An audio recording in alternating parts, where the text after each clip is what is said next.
Ada 3 hal. Kalau Anda mau berkelimpahan secara materi uang, ingat kita butuh buat memberi.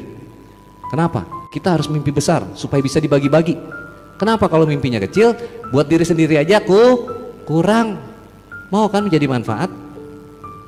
3 hal yang nggak boleh Anda pelit, kita pelit nggak boleh. Ini 3.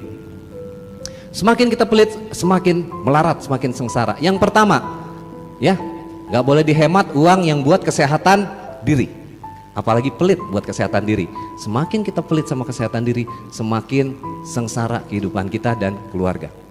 Buat kesehatan diri, termasuk kesehatan badan, tubuh, pikiran, dan hati batin.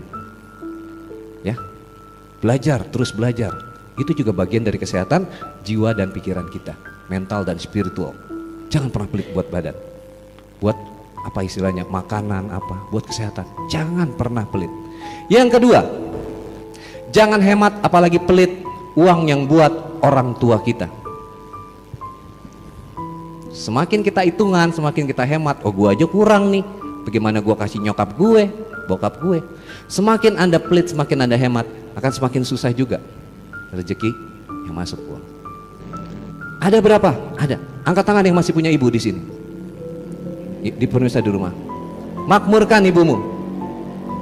Ya, pemirsa juga makmurkan ibumu. Kalau ada seseorang yang nasibnya masih ngeblangsak, masih susah, masih ruwet, ya, nasib itu dari ibu, nasab dari ayah. Berarti kalau nasibnya masih ruwet, masih sungsang sumbel, masih melarat, ada masalah dengan ibunya. Karena garis nasib dari ibu, nasab dari ayah. Maka perbaiki hubunganmu dengan ibu. Makmurkan ibu. Mumpung ibu masih ada.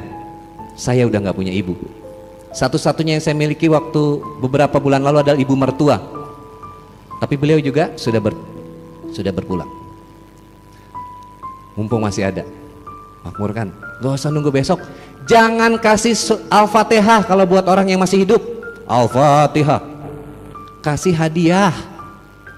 Kalau orang udah meninggal baru kasih Fatihah. Tapi yang masih hidup mah kasih hadiah. Ya, jangan pernah pelit buat ibu. Dan yang ketiga, jangan kamu hemat apalagi pelit yang buat belajar, mengupgrade diri kita. Bagi punya anak, yang Anda punya anak, sekolahkan, ya. Jangan hitung-hitung biaya. Insya Allah dapat. Bismillah, dapat.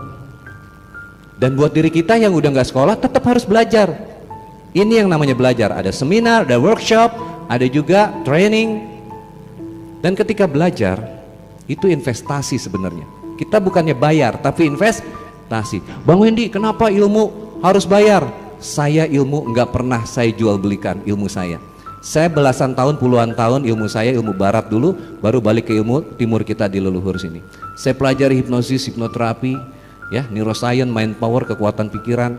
Setelah saya rasa cukup, saya kembali ke timur. Bukan cukup belajarnya, lumayan, ya kan? Ya, saya kembali ke ilmu timur, berguru kemana-mana, sehingga saya ketemu dengan ayah guru. Alhamdulillah. Jadi teman-teman, ilmu itu nggak akan yang kita bahasanya bukan kita beli, tapi kita investasi. Itu nggak akan pernah hilang. Maka bayaran saya bisa mahal, ya karena saya punya ilmunya.